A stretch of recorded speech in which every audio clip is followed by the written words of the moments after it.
Okay, bragging.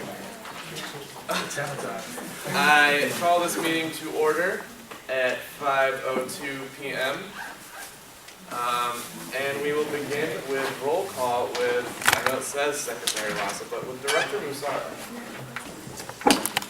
President Fedor, Here. Vice President Grumsky, Here. Treasurer Weiner, Here. Speaker Sala, I'm here.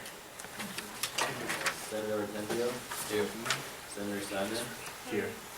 Senator Burgess, Here. Senator Alto, Senator Market, Senator Ashcraft, Senator Haskell, Senator Waco, Senator Taylor, Senator Rowley, Senator Walsh, Present. Senator Dar, Here. Senator Zarmisik, Present. Senator Zaki, Present. Senator McGurvey, Here. Senator Wojciech, Present. Senator Ward, Here. Senator Saab, Here. Senator Hicks, Here. Senator Oliver, Senator Schroffnagel, Senator Aziz, Here. Senator Cruz, Senator Cheatham, Here. Senator Raj Broad, Present. Senator Carlton, Here. Senator Shenmanetti, Here. Senator Ascended, Senator Douglas, Senator Watson, Here. Senator Aiken, Here. Senator Sharp, Here. Director Bowman, Here. Director Crossman, Present. Director Royak, Director Azier, Here. Director Cox, Here. Director Cole, Here. Director Fowler, Advisor Bergman. Okay, we have a quorum. Okay, I now open the floor to any announcements. Senator Ascendis. Oh, well, I didn't hear my name get called in the roll call, unless I missed it. Senator Ascendis is here. My bad if I didn't hear it. Okay. Vice President Duffy. Yeah, thank you to everybody who helped out at homecoming, especially for those who helped me, especially with the homecoming parade and the traditions book release. I greatly appreciate your help. A couple other announcements. There's a home opener basketball game on the 9th, next Saturday. We should really try and support our athletics more. People don't go to the game. I feel bad. So if anybody's interested in going, maybe we could form a group together to all go. It's a home opener, so it should be good. There's discounts for families and friends through the commuter lounge, I think. So good opportunity. And there's a multi-faith mixer coming up Thursday, November 7th at 11:30 a.m. SC 313, 315. If you ever had questions about other faith traditions, now's your chance to find out. So, that's all. Thank you, Vice President Duffy. Senator Hooks. Hi, we talked with the advisor earlier, so if you have any posters, poster boards, any things that were left over from other events, starting this weekend through next week, we're going to be cleaning up the senator office. So if you have a poster that you're just in love with, that's tucked in the corner somewhere, come grab it, or we're going to get rid of it. Thank you. Okay, I actually have one from Director Fowler. Fall visit day is tomorrow, and she is looking for 1 to 2 volunteers. You would meet at 10 a.m. in the SGA office tomorrow morning. Is anyone else willing to volunteer for that? I will be on site already. Senator Hooks will be on site already, so she can help you out. I'll be on here too, but And Treasurer Weiner. Will that suffice? All right. Not a problem. Moving on. Okay. Next, if we could just ratify the meeting minutes from the October 17th meeting. Senator Saab. I move to ratify the meeting minutes of October 17th. Okay. Senator Sharp. Second. Okay, the motion on the floor is to ratify the meeting minutes from October 17th. Is there any objection on the matter? Hearing none, motion passes.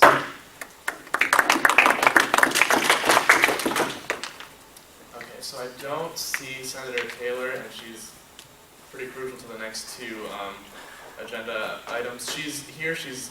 We are having difficulty tracking down George Bovell, I believe is how you say it. So she's on the search for him. He said he'd be here at 5. Director is here. I think Senator Walsh can do the retreat, can't she? Yes, again. Okay, we will skip item number 2 for now, and Senator Walsh can tell us about the retreat. All right, should we go?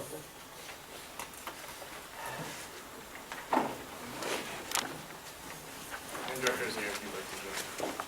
Senator Walsh has got it. Alright, so basically, last year we had a SGA retreat, that was a full day retreat. I'm not aware of the exact date, but we had one last year. So Community Outreach Committee wants to set a date for the SGA retreat for coming back from winter break. And we're recommending, January 18th. It's the first Saturday after we get back from classes, which is syllabus week, so most people probably won't have anything going on that Saturday after. And if anyone wants to motion that date to be set for the SGA retreat, it will be all day, and we're still setting the groundwork for that. Senator Ward. I move to set the date for the SGA retreat as January 18th, 2014. Alright, for pretty much for now, that's pretty much it. Senator Saab. I'll second the motion. Senator Saab seconds. So the motion on the floor is to set the date for the retreat as January 18th, 2014. Is there any discussion on the matter? So we're for the Senator Saab, that's out of order. Are there any objections? President Fedor. Just a comment, not an objection. Is there a time frame at all proposed, like a 10 to 6 or 10 to 8? I don't know if that's too detailed or. Director Azir. We were talking about, it's going to be a combination of a workshop and an off-site experience. We had not really tied down the time. I was thinking somewhere between maybe like 10 to 4, so we can have 2 hours for the workshop or an hour for the workshop and time to travel to the remote location. And so we just wanted to pin down the date before we came forth with some ideas for the remote location. Okay. So tentatively, I would say 10 to 4. Okay. Is there anything else? Okay, so once again, the motion on the floor is to have the SGA retreat on January 18th, 2014, which is a Saturday. Are there any objections? Hearing none, the motion passes.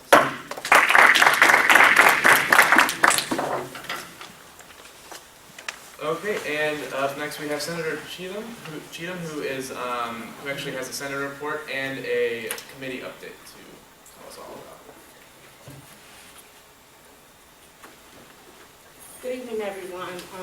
I have, as Evelyn said, 2 reports. I met with Dr. Zachariah October 15th and October 29th, and we basically discussed there's now a College of Education and Human Services Connections electronic newsletter. There will be reports from the dean, the alumni's favorite professors, distinguished faculty awards. If you go into Joker Hall, you'll see on the monitors these different things posted. And also here said Jordan Stevenson in the Advising Center is accepting any student input. So if you have any questions, comments, or suggestions, direct them to her.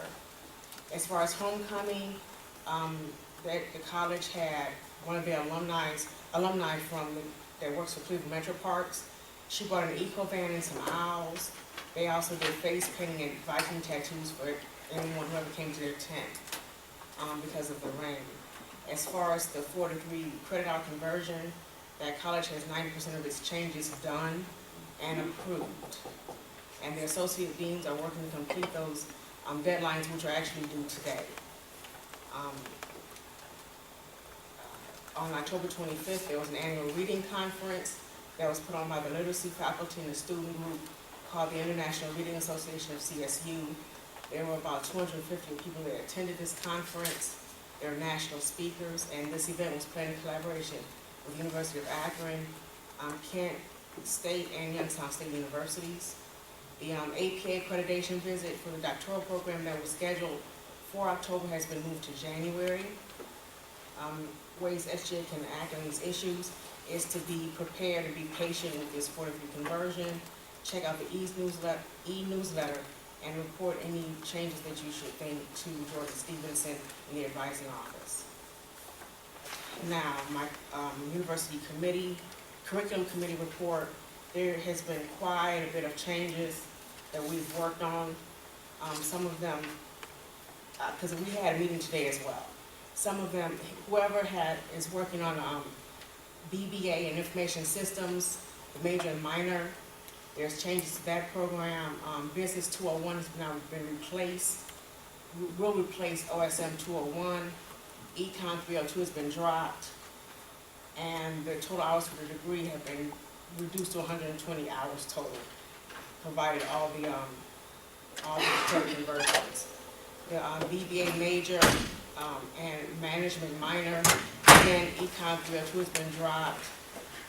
OSM 201 has been replaced by BUS 201. Math 148 and 149 will be required courses. The management concentration has been reduced to 21 credit hours, and the total hours for the degree has been dropped to 120. Finance 351 has been dropped from 4 to 3 credit hours. OSM 202, the name has been changed to Intro to Business Analytics. As far as the BS and Community Information Science degree, one course has been added to the Introduction Core. There have been changes in the major core requirements. There's new courses added for the core choices and the electives, and now there's more math and science core electives, making it a total of 120 credit hour degree. As far as the minor in computer information science is now 17 credit hour requirement. As far as today's meeting, the Bachelor of Computer Engineering program has been approved. There have been some courses that have been replaced with others. There is no more EEC 382. 2 courses have been put in place to replace that. There have been replacements for CIS 340 and 345 and EEC 490. The total credit hour for that degree would be 125. For the Bachelor's of Electrical Engineering, there's been replacements in that degree as well. EEC 382 has been replaced, and ESC 203 has been dropped, and EEC 490 has been replaced. In the Mechanical Engineering program, there's been a lot of changes. You can ask me afterwards about that. ESC 270 has been dropped. MCE 250 has been replaced. And in the Bachelor's of Science and Chemical Engineering, there's been 2 courses that have been inactivated, CHE, Chemistry 208 and Chemistry 366. And other changes have been made. Maybe you can ask me afterwards about that. All of these changes, I have printed out the nice documents that we have to review during these meetings. You can come see me and review these yourself. They have the current program and the post-program changes. So that's all I have. Are there any questions? Vice President Dubsky? Yeah, do you have like a different college that you talk about at each meeting? Because I know you focused a lot on business in your first discussion, and then it seemed like engineering. Well, Professor Cassius, I don't even know how to pronounce his name, he has an agenda each meeting, and most of the time we don't get through the agenda, so whatever we don't get to gets pushed. Today has been more around engineering, before it's been more around business. Mm-hmm. The next meeting, we're going to be talking a lot about courses in chemistry, math. There's math submission courses, course submissions, and psychology course changes. So it depends on what we get to. Okay, and then, so I heard you mention Finance 351. Mm-hmm. When does that go into effect? That's going to start next fall. Next fall? Mm-hmm. I gotta change my schedule. Okay, thanks. Yeah. You're welcome. Director Bowling? Oh, no, that. Okay, Senator Sharp. is that a typical amount of changes, or is that, because I have no idea. That's a lot, and he has been bombarded with another 20 course changes. That's including new courses that's being asked to be submitted, some that's gonna be taken out. I mean, it's just a barrage of changes. Is it just due to the 4 to 3? Yes. Okay. And some, like I said, some have been replaced, some have been dropped out and replaced with 2 courses, like a lecture and lab course. Just, because also besides the 4 to 3, it's trying to keep in with 120 credit hour total. That's another challenge the departments are having. Senator Hooks. As a new senator, I have a question about just the delivery. With all those changes, say when we already do our report, there are changes like that, can we basically say there are several changes, we have the information, come see us, so we don't have to, it was wonderful, I just know I'm long-winded, so I don't want to take so much time. So in doing that, as long as we have the documentation that says, okay, these are the changes, you can come see them, we can kind of condense our reports. President Fedor looks like he wants to answer that. Do you have an answer? I just have a quick thing to add to that. I think that there's a lot of value to knowing specifics. Okay. Because I think that a lot of times, I mean, I think that there is a time for brevity for sure. Like I'm not the person to champion brevity, unfortunately. No, but I think that having specifics, like for instance, we had some specific questions about some of our classes. That kind of stuff is good. I think in general the rule is present like 50% of the specifics that you can maybe, and then put more into a report. But I appreciate you offering that. And to kind of follow up with that, I believe that you, like as senators, really can use your own discretion to decide which like, if you can just, take care of it with a blanket statement, or if a senator is really interested in the specifics, then you can have a conversation afterwards. Vice President Dubsky. Do these changes have to be approved by the faculty senate, or are they already done? After they leave us, they go to the faculty senate for final approval. Okay, so like November 6th, they'll be like approved, I guess then? That's Well, the next we faculty have senate. up until February to get everything done Uh-huh. and over to faculty senate, and then they have a process before they send it to the registrar. So do they do it in pieces? They do it in pieces, yeah, and then, because they also have to change the catalog as well. That's another group that has to change the catalog descriptions. So once these are approved by faculty senate, does that mean that they're like automatically, like they're in effect then? Yes, they Okay. will be in effect as far as fall 2014. Okay, great. Does anyone else have anything for Senator Cheatham? Okay, thank you.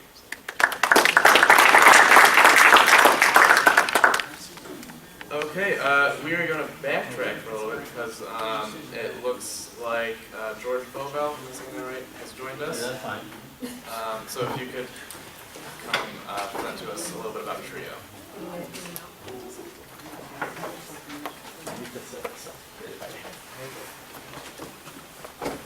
Well, hello everyone. Hello. I am not only loud, I have an accent. Can I try to pump this up? Is it possible? It looks like it.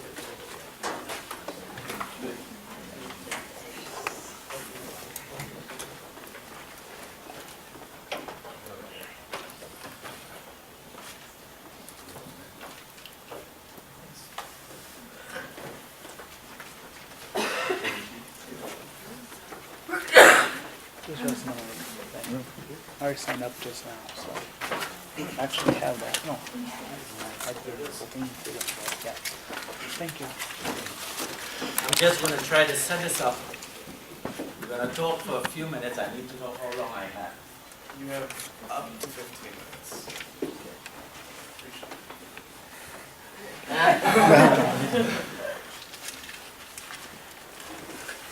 That's 14 minutes too much. One second.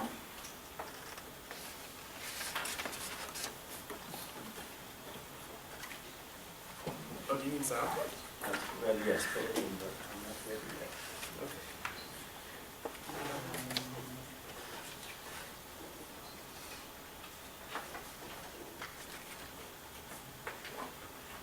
Well, thank you for having me here today. As you can figure it out, I have an accent. Let me just give you a quick background. I was born in Trinidad. It's a little island in the Caribbean, next to Venezuela, one of the islands like Grenada, Jamaica, Barbados, and so on. Why I'm here, I don't know. Because it's very warm in Trinidad. It's 90 degrees in the shade. Lovely beaches and so on. But it so happened that as a little guy growing up, the only thing you think about is trying to better yourself and coming up to the United States of America for quality education. I grew up without a mom. I lost my mom when I was 6. I'm from a family of 9. We weren't poor. We were poor. It was that bad. I got a scholarship. It's through my feet. I was able to get a scholarship and I went to school in New York. I got an athletic scholarship playing soccer, and I went to a school in New York and I got my education. Then I went back to Trinidad, worked for a couple of years, then back up here, did my master's, and this is where I am. Landed at Cleveland State University. So I'm going to tell you a little bit about the TRIO program here at Cleveland State University. I recognize a few faces. I recognize 2 faces that I am 100% sure are part of the TRIO program at Cleveland State University. Now the TRIO program, it's a very huge program. It stands for nothing. It used to be 3 programs back in the day. It used to be TRIO Upward Bound, TRIO Talent Search, and TRIO Student Support Services. So they call it TRIO. But then they went to 4 programs and 5 programs, but they still kept the name TRIO. So think of TRIO as an umbrella. And below it have TRIO McNair, TRIO Upward Bound, and so on. At this university, we have TRIO Student Support Services and the TRIO Ronald McNair program. So today specifically, I'm going to talk to you a little bit about TRIO, as to what we do and who we serve. We serve 500 students. The federal government gives us funds to serve 500 students. To be honest with you, we serve about 650 here at Cleveland State University. The Student Support Services program at Cleveland State University is the 8th largest in the country. It's a huge program in comparison to other institutions. And we're talking about Michigan State and Michigan and Notre Dame, all those big schools. It's a very huge program. I'm going to show you, I have 15 minutes, maybe I have 10 more. I'm going to show you a very short video and then I'll wrap it up and just talk to you guys a little bit, okay? If you have any questions, I'll answer it at the end.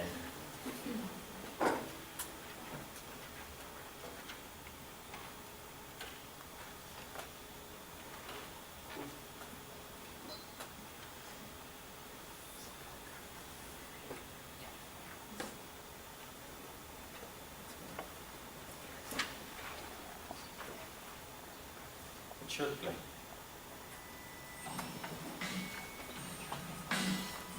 This is before I got old, so you might see me with black hair.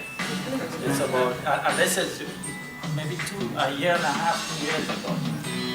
One of our students did this video for us.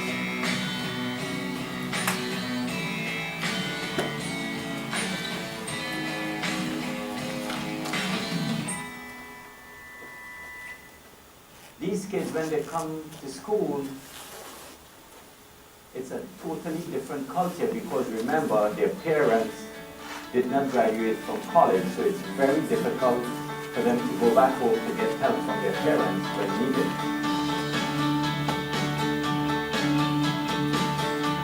There are a lot of tutors that help you with any different subjects, so if you're having trouble with the subject, go to the tutoring program. It helps you. They're students like us that know what the subject is about and they help you. They have a lot of dates and a lot of times that you can meet with them. And I feel that's great because if I'm not feeling too well about a subject or the class, I know I can go there and they're there to help me. And I feel that's a great asset the TRIO has to offer. Whether it's math or accounting or things like that, whether it's language or any other class you might be taking, there's always somebody there to help you, not only with the academic side of it, but with the perspective as a student, you know, as a leader, and as a person who's interested in your growth. And it's just all encompassing for me. I like it because it's not just let me help you academically and not get you prepared for the social aspect. They do it. The workshops range from note-taking skills, studying skills, financial assistance skills, financial aid skills, diversity, we talk about oppression management, and we always have a lot of great feasts of every holiday. They make sure not to forget anyone. I'm so used to having to pass up on programs because, you know, there are other classes that are involved and I don't want to miss a class just to attend a program. We're really conscientious about your ability to get to a place.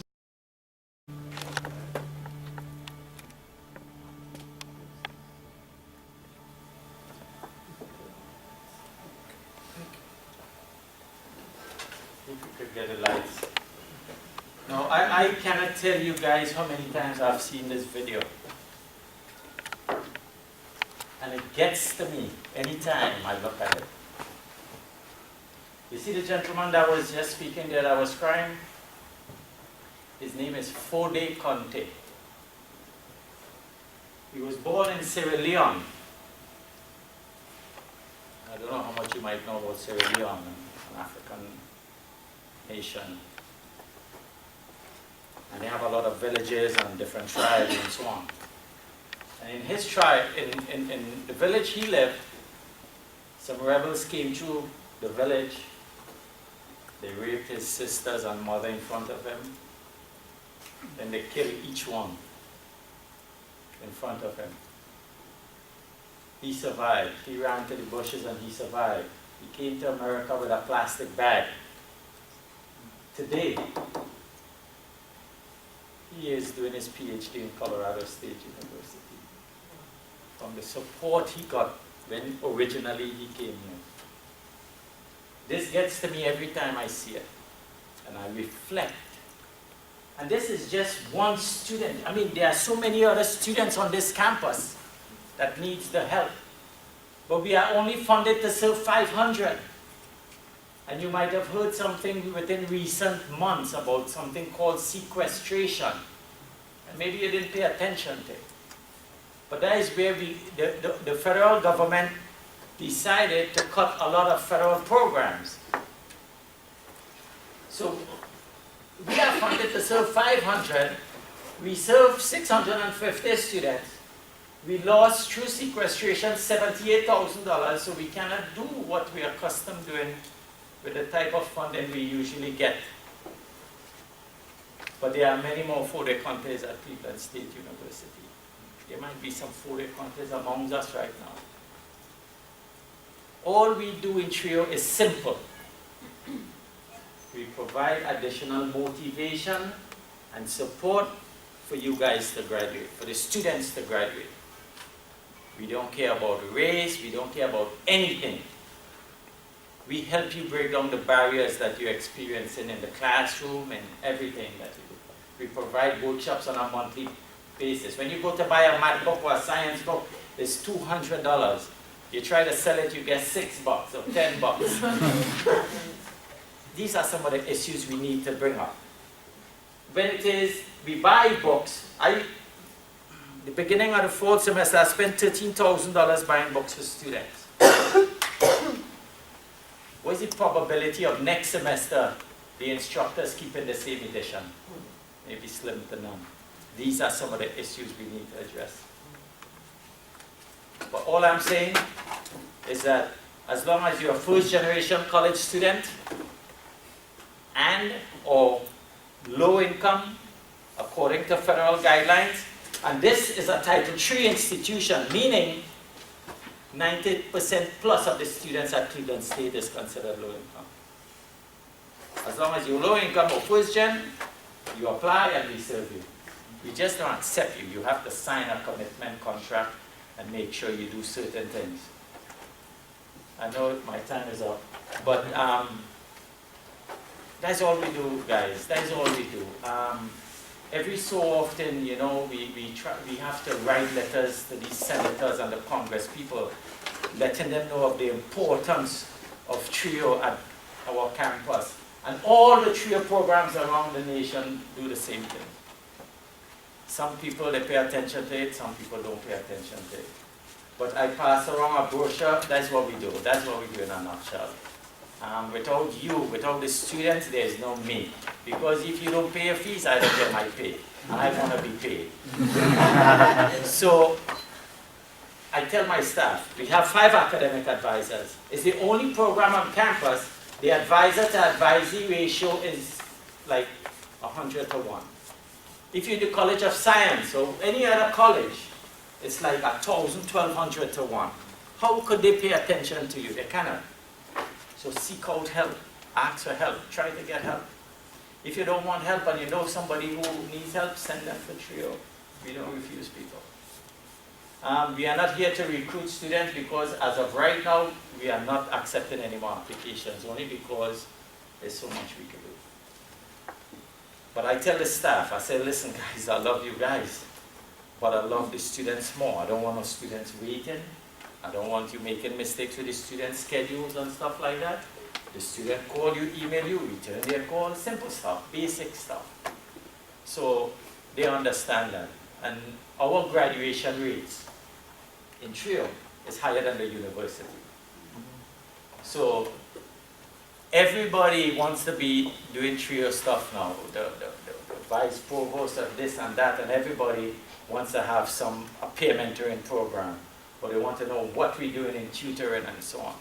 Over the last couple of years for graduation, we had the last 3 graduations, the valedictorian was part of the TRIO program.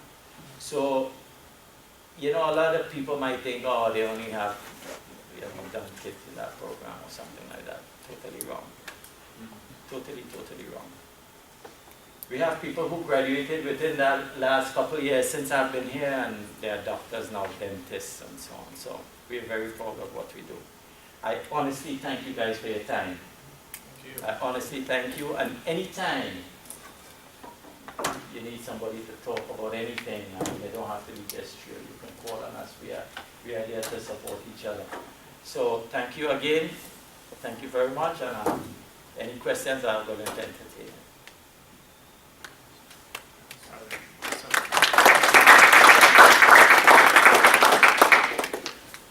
Are there any questions? Okay, well, thank you so much for your presentation. That was a great. Thank you, guys. Thank you. Let's get my stuff, yeah. George is talking for the community outreach committee we met like 2 weeks ago, and this past Tuesday. We are finding ways to partner up with TRIO because it'll be a mutual benefit. I wanted to let you guys know, as I talked, a lot of you didn't know what TRIO was, and that's why I brought George here to inform you. As a TRIO member myself, I think it's a very good idea to get involved any way we can, because not only can we help them, they can help us.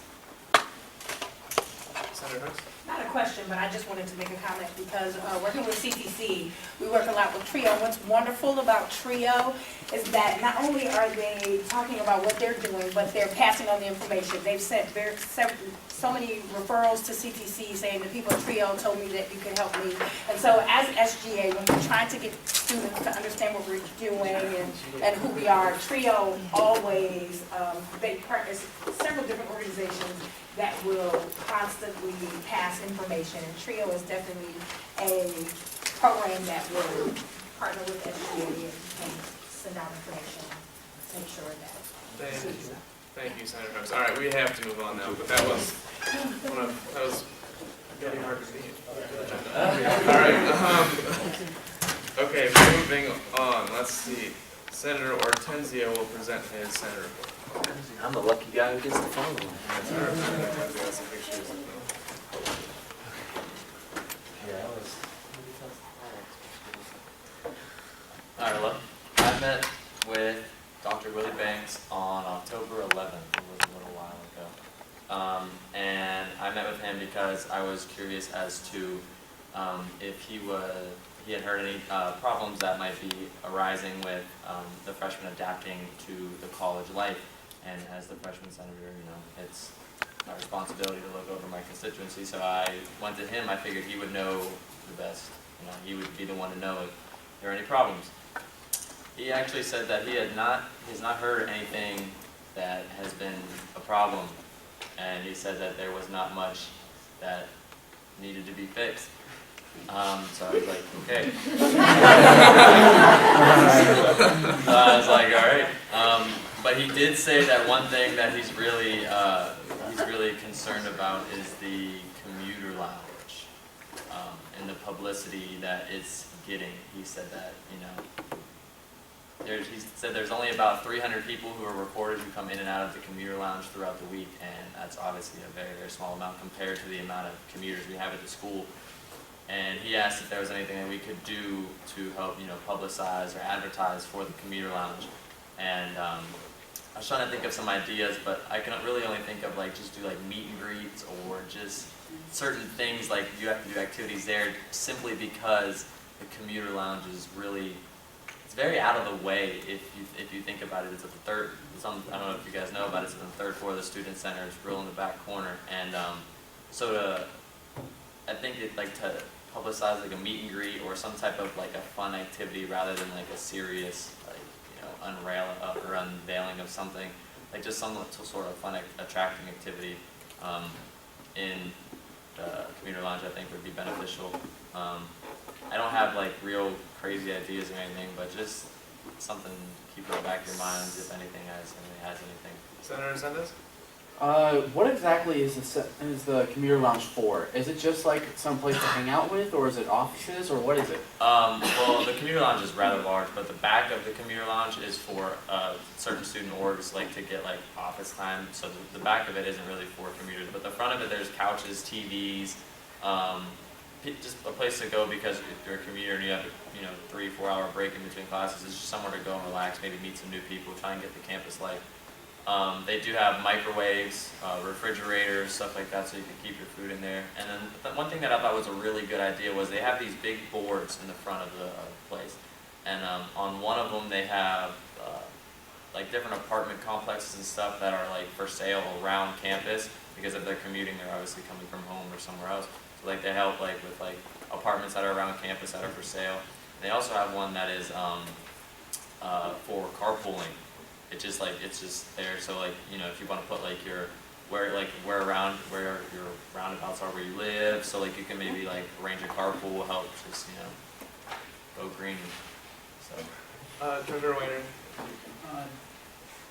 Did you talk to any of the commuter lounge people? I know they were full-time staff persons. When he showed me the commuter lounge, there was nobody presently working. It was so he wants more than 300 people a week to utilize that space when there's probably 5 couches and 10 desks. He wants all 17,000 students. That's what he had told me. I thought the space was a good idea, but I did think the space was rather insufficient for the amount of people that it seemed that he wanted to be coming through. I'll talk to you after, but we should try and partner with some of the people who work there. That's what I thought would be a good idea too, because if we have a good relationship, it's easier to rather than trying to go in blindly and just throw in activities. Director Fowler, do you have something you'd like to add to this? No, I was just waving this because I wasn't there. Oh, okay. Okay, Director Bowling. I just think it would be a good idea. It would be a good thing to use for a senator project. Right. So keep that back. That actually, I was supposed to mention that here. I'll mention that in a little bit. Okay, so the freshman class is flawless, apparently. That's my understanding. We have no problem, so. Okay, that's cool. what- You got some sailing. Yeah, right? Everything's perfect. President Dubsky. Is there anything specific that's going so well for the freshmen? I went in with an intent to hear, this isn't going well, this isn't going well. I said, is there any problems? He said, there's nothing really that I can think of. Perhaps maybe instead, since that didn't give you much information, maybe check out the ASC 101 program and talk to Claudia Lilly, I believe she's in charge of that, and that might give you some more information, and you might even find some benefit to getting involved on what's being taught in those classes since you're probably taking it, right? Yeah. Okay. Thank you. Director Bowling, real quick, we can write this up. Okay, yeah. I'd also say go to the undergraduate advising office, because that's where all freshmen have to go to be advised. So I think they would have a better clue on what's happening in the freshman class. Senator Gerges? So I went to meet Dr. Banks as well, and I asked him about the senior classes. Is there anything wrong? He's like, no, everyone's all good. So I don't think Dr. Banks is a good. Maybe the juniors have problems. Vice President does. Another thing that you might find interest in looking into is this year they tried this new freshman block of classes, which is new to the whole scheduling process, but when you come in for orientation, you're just getting a block of pre-designed classes where when I came, I picked my classes, my days, what I wanted to do and everything. So you might want to research, see how that's going and what the response was. And Okay. Nice. Okay, thank you, Senator.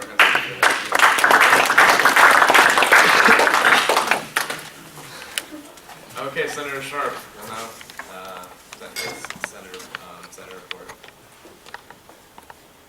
Alright, so I met with the Heritage Hall Council on October 22nd and October 29th. And the Heritage Hall Council is like, I guess the first council that's ever been put together in a residence hall, and Mary's smiling a lot over there because she helped put it together. But anyways, basically what we do is get together and discuss problems and events going on in the residence hall. And a few of the problems that were brought up are basic residence hall problems, elevators not working fast enough or whatever, laundry room problems, maintenance not fulfilling work orders on time, stuff like that. But some things that they want to do, which is pretty cool, is they want to do a survey and find out, get like a demographic on all the students living in Heritage Hall. They want to start a student newsletter, Heritage Hall logo contest. They want to do a collage in the lounge, do some community service, fundraisers, do like a study buddy thing in the lounge.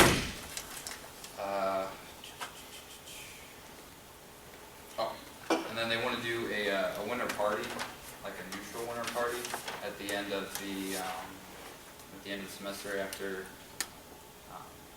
exams, and I'm guessing it would be open to everyone. So I'm sure when more information comes, I can update everyone. But that's about it. Oh, and Residence Hall for Residence Appreciation Week Thursday. Next week. So that was it. President Fedor? Do any of you know anything about what's going on with RHA? Have they started asking for members or people to sit on their board, or what's going on? With RHA, and these two can elaborate if I missed something, but so they asked RAs for nominations of who they think would be a good fit for. But they also asked for RHA, didn't they? Okay. Okay, scratch that. I'm thinking of something else. But I believe they're trying to get it up and running in the spring. Correct? Mary? Well, the rationale for not starting in the fall was because we were down a resident director in Penn Tower. So until they hired a resident director, they weren't going to start Residence Hall Association. President Fedor? We have 3 senators who specifically represent the 3 different residences, which can start just about it. Okay. Do you have anything else you'd like to elaborate on? Are there any questions for Senator Sharp? Director Rothman? Did they talk about safety around, especially with the city lighting around Heritage Hall at all? Because I know that was a concern to some of them. The only thing that came up was, I guess the door wasn't shutting properly, and I guess Josh didn't know that, and he addressed it, so pretty sure it's fixed. Okay, thank you, Senator Sharp.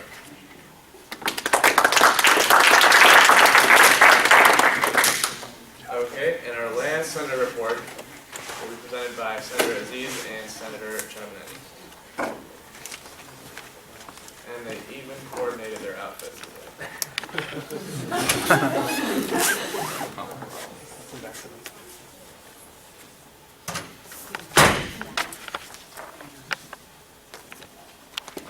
Hello everyone, I hope you guys are doing great this evening. So Senator Chinamaneni and I have met with Dean Bond of the Science Building on Wednesday, October 30th. And a few issues came up. One of them was the career services. I don't know if, show of hands, how many science students are in here? Oh, wow.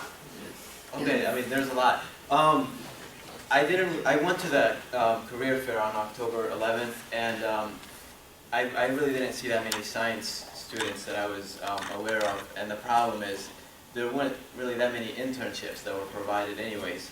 So I guess it would be pointless to go anyways. The problem with that is, about 66% of the science departments are pre-med students, and a lot of them, they tend to neglect other opportunities or internships that has to do with biology or chemistry. So we don't really put forth a lot of effort into bringing these internships. So we discussed that with Dean Bond, and we're thinking of possibilities of perhaps bringing more employment opportunities into the College of Science. The other thing about that is, I mean, even such internships would actually help out a pre-med student, you know, resume and stuff like that. Yeah, and also about career services, because many students are graduating, not only the undergrad students who are pre-med and general science students, but also like the master's student and PhD students. So Dean Bond was talking about collaborating with Northeast Ohio situated companies, local companies, if they're interested in providing internship to our students. And she also spoke about contacting the alumni people, because they don't, she said that they don't usually keep a track of all the people, because once they graduate from CSU, they are not responsible of returning our emails or anything. So they are planning on contacting the alumni, and because most of the students who graduated are placed in a few companies, most of them are. So if we have contact with them and we know where there's an opening, so that our students can go in and join in their internship or just have our application pushed through. Yeah, that was what she had about career services. And she also mentioned about meeting a few companies down in Columbus in like a couple weeks. Yeah, that was it. And also about the engineering space, there was an issue that there are few health science offices located at the engineering building. But she said that because most of the engineering students do take classes like chemistry and physics classes, so it's appropriate to have our rooms in there, so that it's like partnership with engineering. It's like mutual understanding and partnership, because because health science is expanding. I'm not saying engineering is not, but there is more enrollment in health sciences schools like chemistry and physics and all, and we to accommodate the number of students in classes, we have to expand. So the engineering the offices which are located in the engineering building are going to stay there, and she suggested that those of the student organizations which are kind of inactive, they can be moved or something like that, but she suggested speaking to the engineering team better on this issue, which I think will be taken care of. And she also spoke about new hiring of science faculty members. 10 new faculty members are being hired, and 3 of them are tenure track positions. So tenure track is something like, they come with a package. So they come with their own established lab and a grant, so that they can, once they are in CSU, once they are hired in CSU, they can take students to do research in their lab, and that gives a good opportunity for the students to. As of my knowledge, they are looking for 2 tenure track positions, one in chemistry and one as a plant biologist. And she also gave other specs. If you are interested, we can let you know more about that. And she also spoke about classroom utilization in main classroom, and get to move all the way to the law building. One of my classes is located in this room.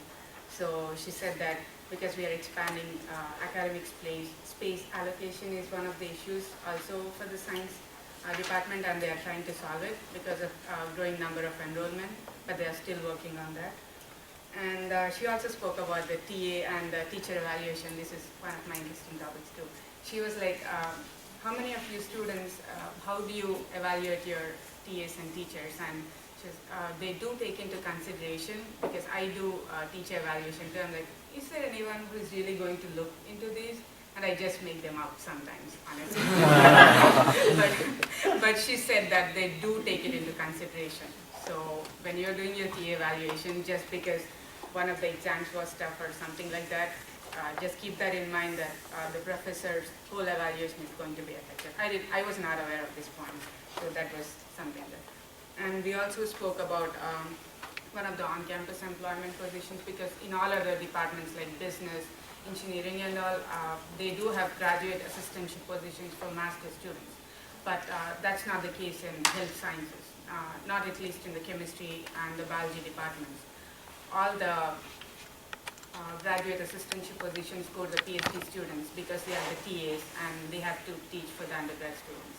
So she said that because of the teaching requirement of undergrad, they can do nothing much about like providing graduate assistantship for master's students, but they can work on about the career services and increase the internship opportunities and all, which would be better for the master's students. Yeah. I think it was very productive. David and I were surprised to see, oh my God, we stayed 1 hour in that room with the dean, and it was all discussion topics. Yeah, she's really awesome. I recommend if you're a science student, you go talk to her at least once. She's really helpful. And she remembers the faces. Yeah, she does. Yeah. She remembers my name, and that's something. If you guys have any questions for us. Does anyone have any questions for Senator Cheneveni or Aziz? Okay. Okay, you guys were just that thorough.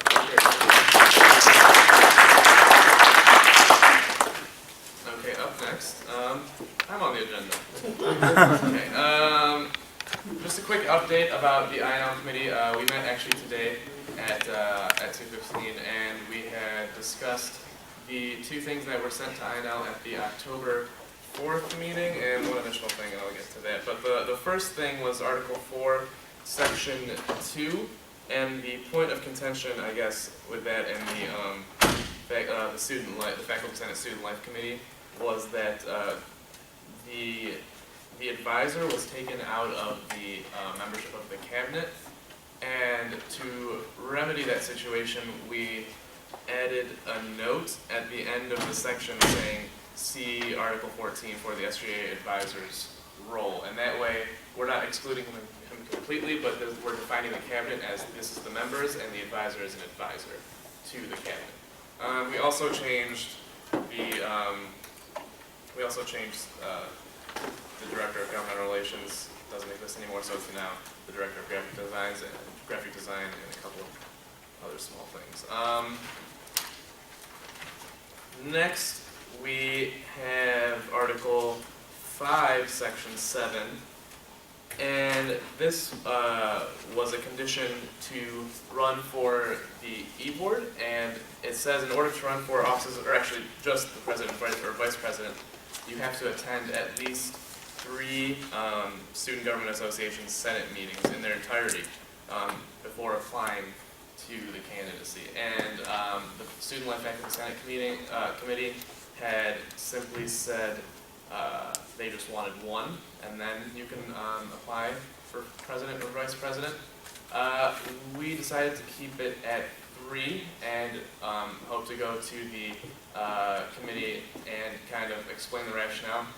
We've also thrown some ideas around, saying that we could possibly get the BOE up and running a little sooner, or maybe get like campus horn updates around saying, you know, if you're interested, like before election season, I guess, saying if you're interested in this office, you need to go through these motions and stuff like that. That way, no one's caught off guard during election season when they try to run for the presidency and we tell them they can't because they didn't make enough meetings.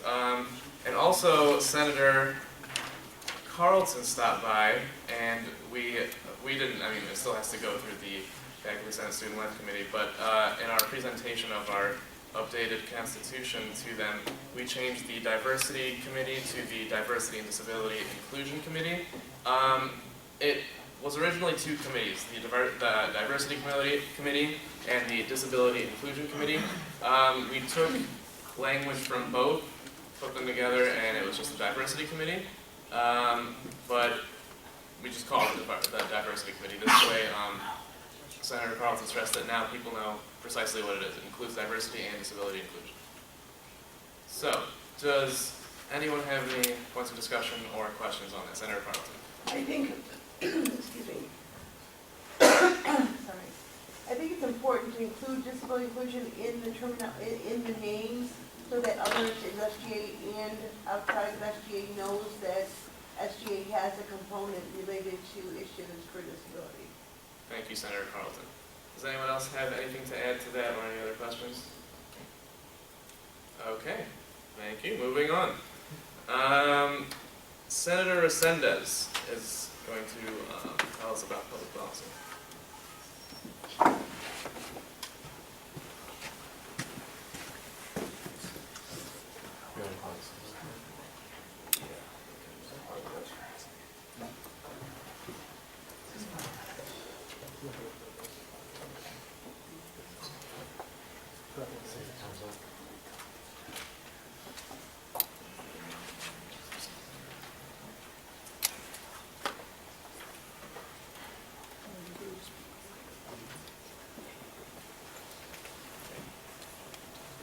Yeah.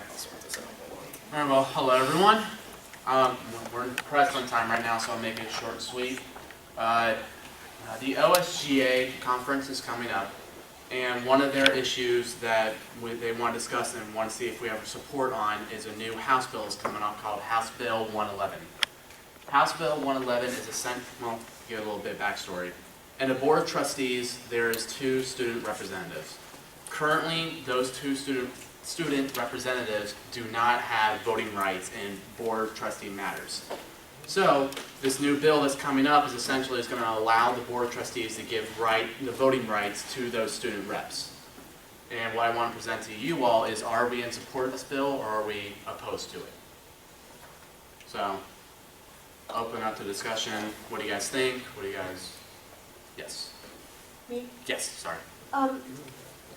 Committees like within faculty senate, do those student reps have voting rights? What do you mean? Like, I don't know, like minority affairs or other standing committees within faculty senate, I think it's like 12 committees.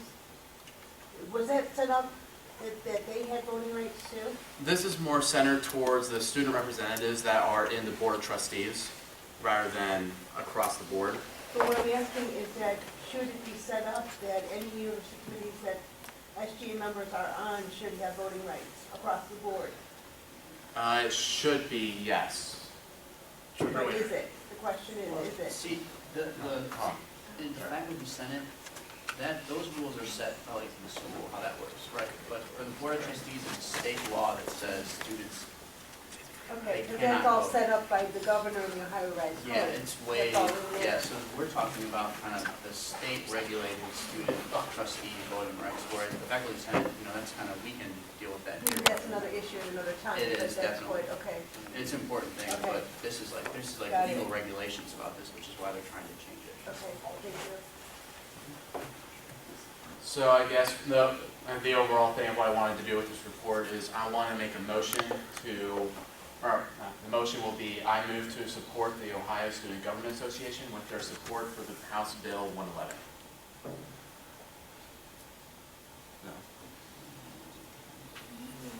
So, Senator Carlton. Is this for all universities statewide? All universities in Ohio, yes. Okay.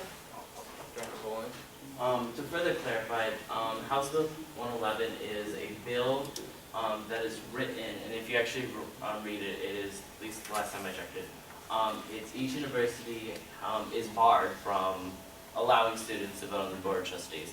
It's not CSU or it's not BW making the decision, hey, you can vote, hey, you cannot. So what this bill is, it gives the universities right to allow them to vote. I believe it, as bill is written now, and you can correct me if wrong, it gives the Board of Trustees to give the students the rights. It doesn't automatically give them voting rights, but it gives them the ability to do so. Yes.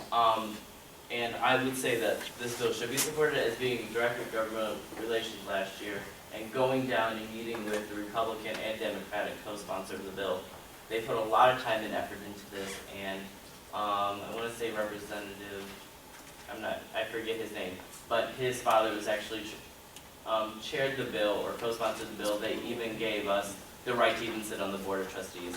So I think that this is it's definitely a long process that it's been in. I mean, it started even, I think, before I was the Government Relations Director. And I think that if we need to continue support on it, continue pressure on it, because if we don't, then it'll just die in the House like it has a couple of times. Senator Carlton. So who votes to approve this? Um, We make a proposal and then who votes to approve it? Well, the bill is already in the House right now to be voted on. It's just what OSGA wants to do, we want to send a letter with all the universities in Ohio saying, yes, we support it, and we send it to the representatives who it's concerning with, to saying, we are supporting this and we want you to pass it. Okay. Would anyone be willing to second? Senator Walsh. I second to support the 151 bill. 111. You don't have to say what it is, you can just say a second. Alright, okay, so the motion on the floor is to formally support House Bill 111. Is there any more discussion on the matter? And are there any objections? Hearing none, the motion passes. Could we draft like a resolution to go along with that motion, maybe by the next meeting? Okay, that sounds like something we can do. I believe you can. Yeah, I got it. Okay, cool. Okay, moving on.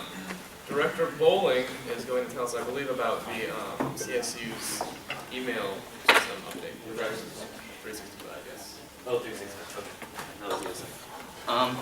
So what this is, as some of you may or may not know, I work for the IS&T department as well as this job position. And one thing I do is I'm in charge of the inventory of all smartphones that are CSU owned, and I'm also in charge of the mobile phone email accounts. So I also have I also do a lot with the email system in general. And right now, for those who don't know, between fall semester last year and spring semester, students were migrated over to Office 365 from IBM Lotus Notes. And then over the summer, staff made that same transition. The difference between the two is students' data was not moved, staff's data was moved. And that was, a lot of students have their email forwarded, and if they don't have their email forwarded, then they're not necessarily using that account for what some people view as important work. So instead of transferring a lot of campus forms, which what it could have been, they decided not to transfer anything over. And if you felt that something was important, you could forward it over yourself. So even though we are new to the process, obviously Microsoft is not new to this. This is their product. And as some of you also may know, Microsoft went to Windows 8. So Microsoft has been upgrading all of its products to be compatible to look like and be Windows 8. So we are transferring over as well. The actual transfer date is November 15th, and somebody could pass up my stuff right here. Yeah. And what this is,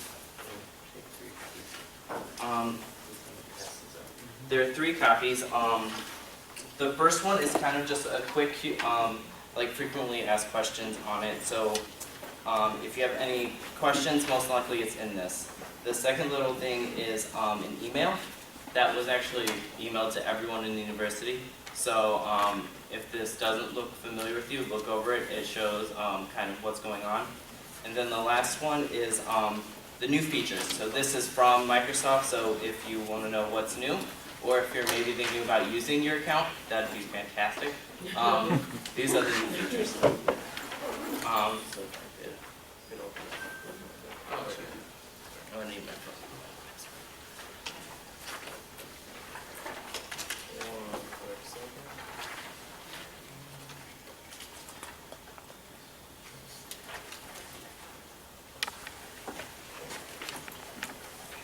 Oh, while Director Bowling gets that set up, Treasurer Wayner reminded me of something earlier today about senator reports, or senator projects, sorry. So far, we have 2 senator projects in the works that actually ask for funding, Senator Hooks and Director Bowling. So, I mean, one that counts, I guess, I'm sorry. Senator Hooks. And if you want to brainstorm on what you're doing, a couple of us are always in the office, willing to share ideas. So if you don't know what you want to do, you need an idea, please feel free. Certified facilitator, so stop by the office and we can work on something fun, some suggestions. Okay, let me know how I'm doing that. Thank you for that, Senator Hooks. So I'm sure you guys all see the problem with that. So just a quick side note, Director Bowling. Do you want to get it up there? Yeah. So with this is what the email looks like now. So for those who don't use the Engage 365 account, this is what it looks like now. So kind of just if you just want to click on just inbox and then move that over. Yeah. And for those who use their Engage 365 account, this is nothing new. I don't use this account, so you can see it's nothing. But so this is what it looks like now. I just wanted to show you what it looked like before we did the transfer over. Because this is the mobile messaging account. This is my technically work account that I don't use. So then I'm going to assign it to my personal account, which has been updated.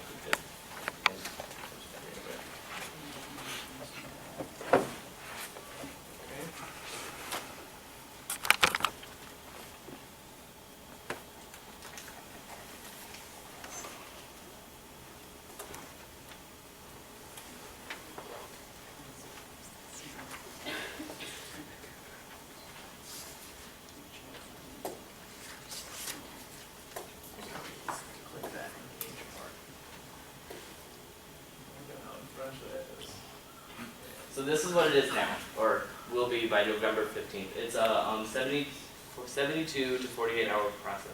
I'll believe that, but yeah. And one important thing that the office wanted people to know is that while you're being upgraded, you will not have any interruption in service, only being asked to log in and log out.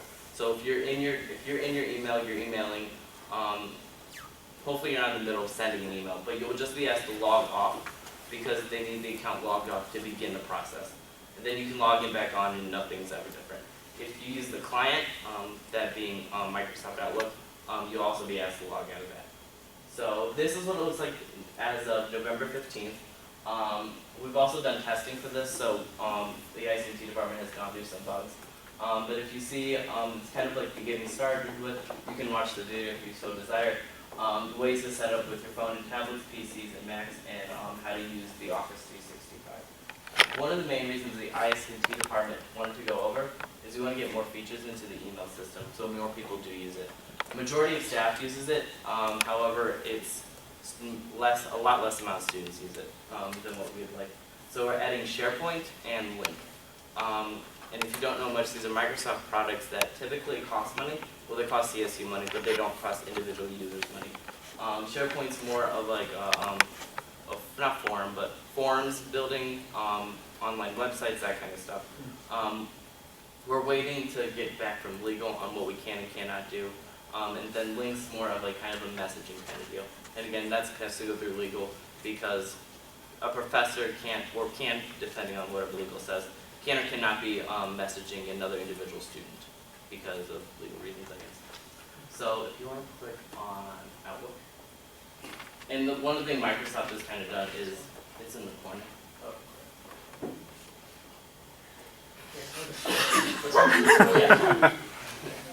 One thing Microsoft does is they like to they don't like to call stuff with what it is. So Outlook is mail, and then so people is contacts. So this is my email. So this is what it looks like now. It's very much like Outlook, like the real client Outlook that you get. And as you can see, I actually use mine. So the good thing about this is that if you use this email system, you have every single faculty staff's email in your contacts, if you so desire. You won't add them to your personal contacts, but it's called the global address book. So if you want to click on the people, or just by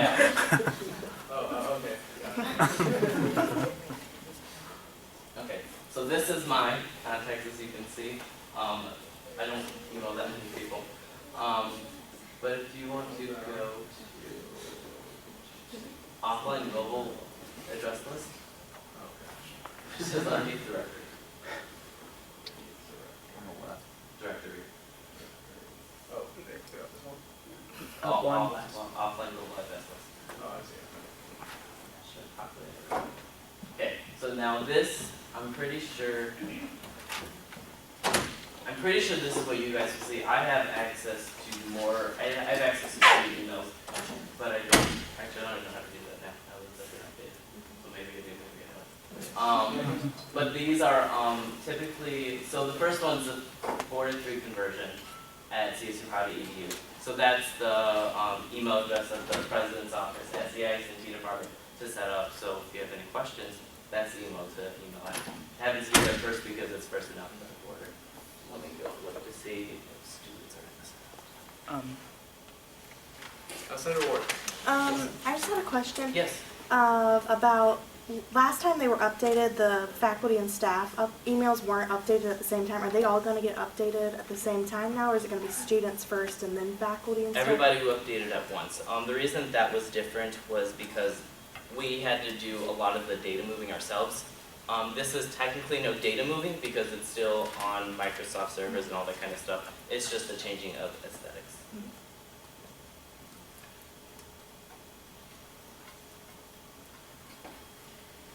Okay, so yeah,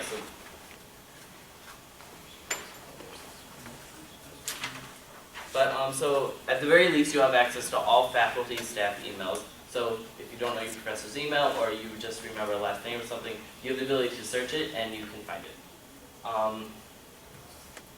Yeah, you're fine. I'll go with that. Does anybody have any questions about the upgrade email service? Any questions you can think of, you can email me. My email, I think, is pretty well known, r.t.bowling@bikes.csu.edu. And also you can call 5050. 5050 is the helpline desk. They're there to answer any questions you have at technology here on campus at CSU. 687-5050? Yes. Okay. Anything else? Cool. Thank you, Director Bowling.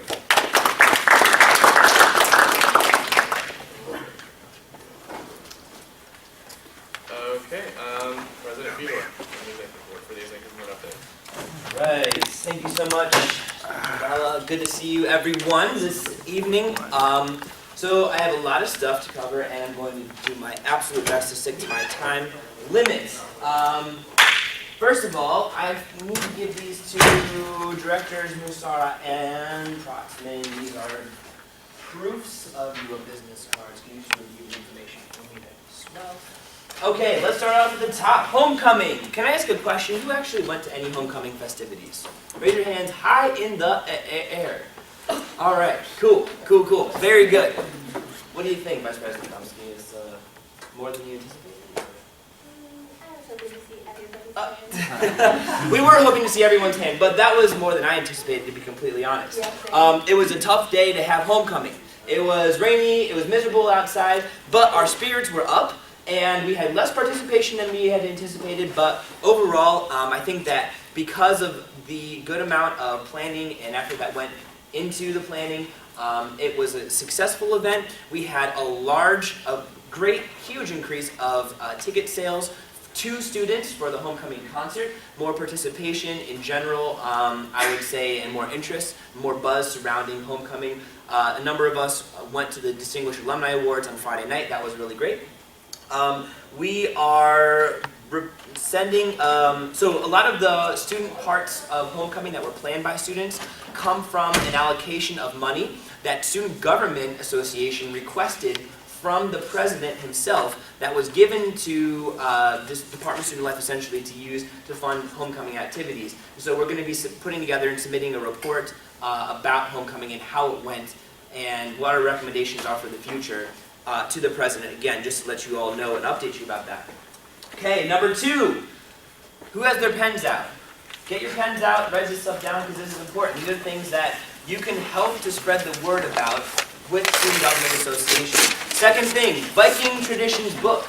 We already have been contacted by a fraternity on campus, and then additional people. We've partnered with Student Alumni Association about spreading the word about the Viking Traditions book. It's an awesome way for students to have to get their foot in the door in Pride and Traditions on this campus. It's really, really great.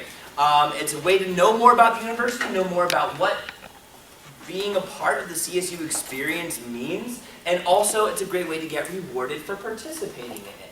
And I think it's a great thing that will definitely build momentum, but only if we all help spread the word. So when you see stuff pop up on social media, or you want to use your own social media accounts to spread the word, the Viking Traditions books are available for pickup in our office. So tell people they can come by and visit the office. Tell people to email me or Allie or anyone else that Eric from Student Alumni Association for more information about getting them if they are not willing to just stop by the office. Okay.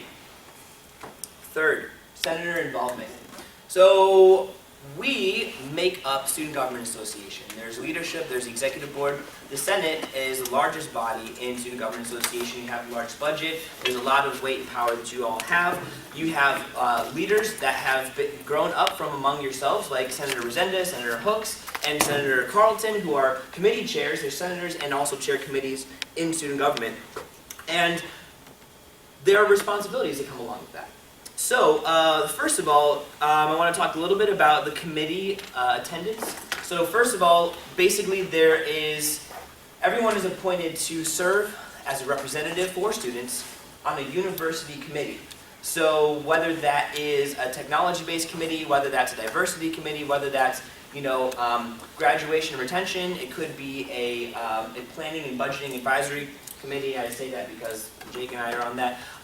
Whatever. These committees that are part of Faculty Senate and a part of the university expect student representatives who are appointed to show up.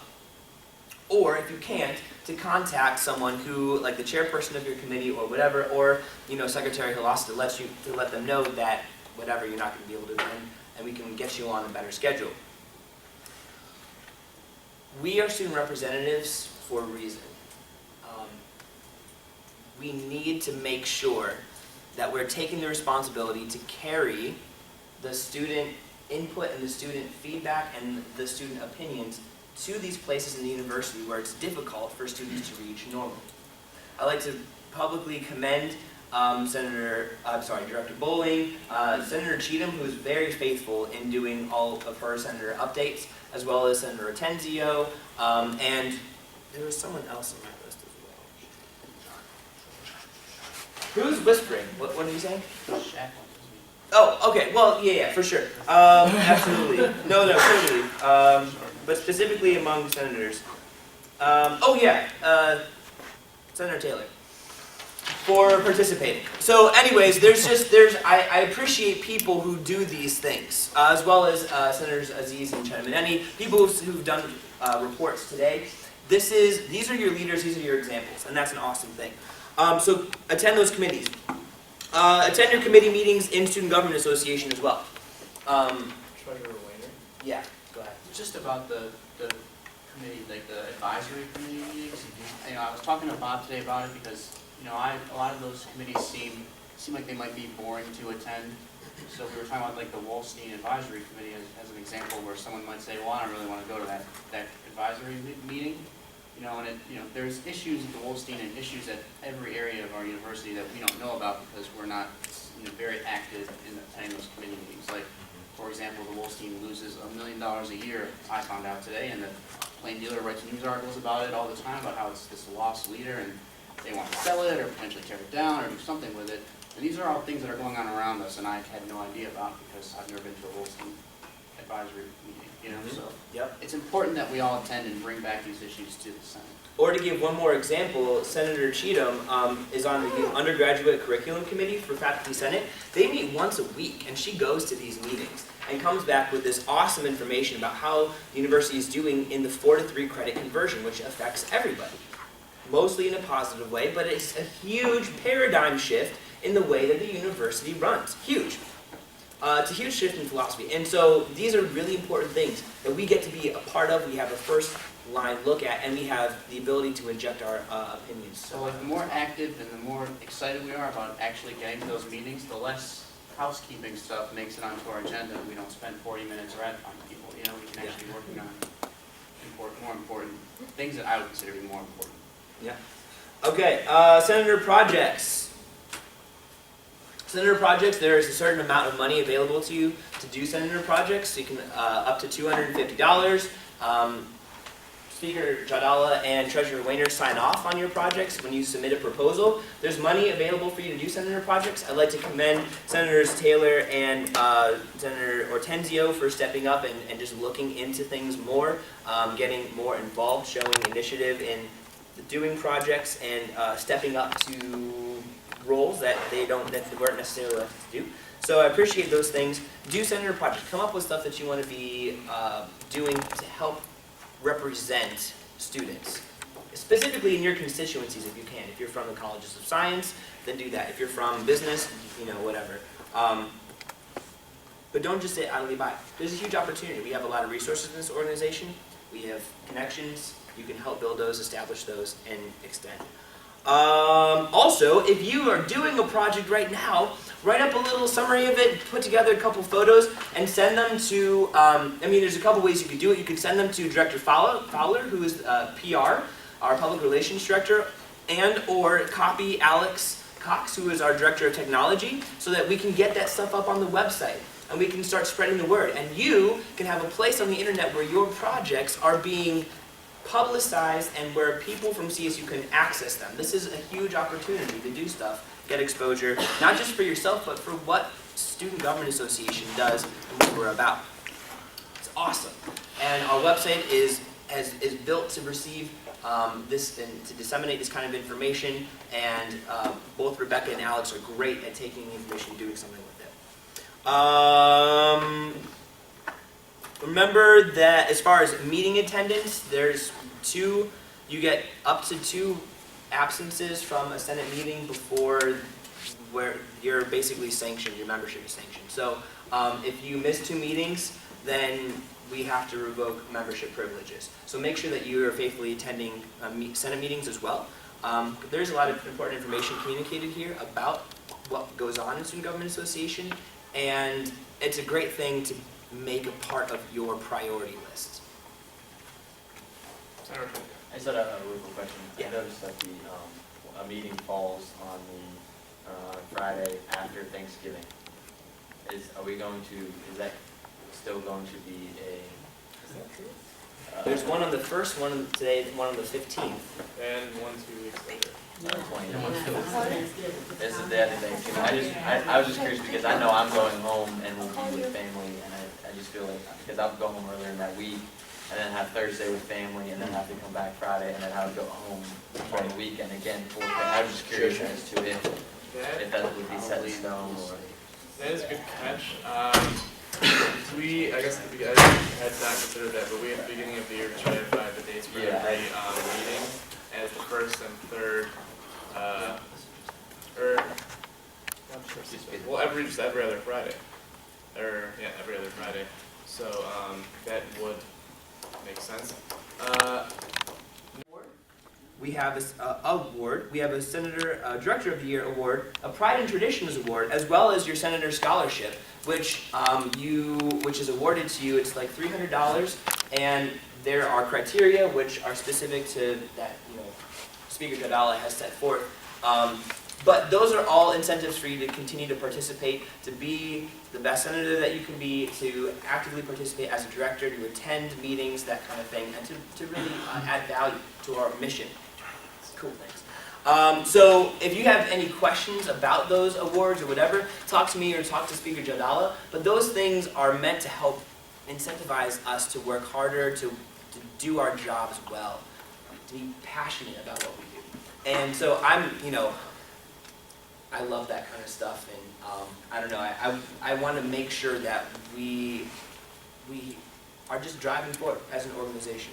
Lastly, but not least, overall leadership. So, we're coming into like the last third of the fall semester, and I think that just to plant a seed in your mind, Think about how you want to continue to be involved in Student Government Association moving forward. Is this the right place for you? Is it not the right place for you? And if it is, which we hope it is, I love to see all of your faces here, like in front. I assume that means that you want to be here. How are you going to be involved this next semester? How are you going to step up as leaders in the next semester? How are you going to do that this coming academic year? There's always the potential to run for executive board. There's always potential to run for a different director position or another, or to step up to the director position. And again, there are 3 leadership roles within the Senate, the 3 different committee chairs for diversity, for public policy, and pride and tradition. Those are huge, huge opportunities to increase your involvement and to increase your experience in leadership. So think about those things. And make plans, either secret or public. All right, guys. Yeah, if you, just let me know if you have any other questions. You can contact me at president@csusg.com if you have anything else.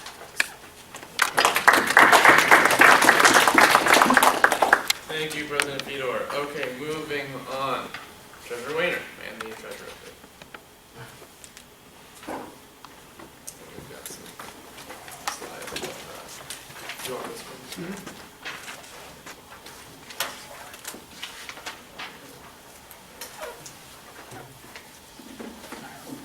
Alright, so I have basically 2 things to talk about. The first one is just the usual budget update for everybody.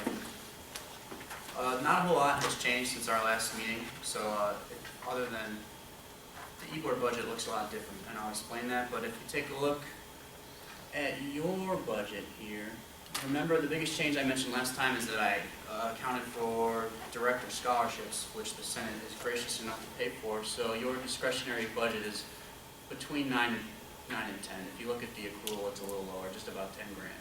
So when everyone comes up and asks for, I'll repeat it again, when people come up and ask for discretionary funds from you that falls outside of one of these committee budgets, just keep that $10,000 number in your head when you're voting money around. All right? Finance Committee, our first allocation that you approved, just about $41,000 it shows up now too. So, and I think Bob processed those for us shortly after we approved it. So we have another deadline tonight. I didn't look at how much the total request was. I think it came in a little lower than last time, but still pretty good turnout. This is the by-line item. I think I explained how this works to you like the first meeting. It's not going to be all that relevant to you because it's kind of just an administrative matter of how the accounting system here breaks the money out.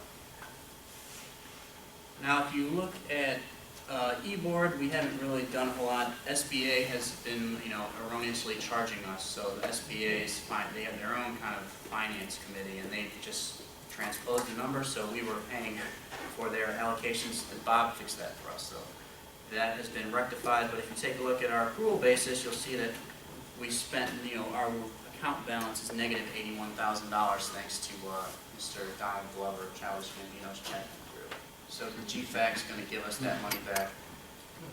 Probably, I'll get our transaction report in about 10 days, I think, and we will know where we stand.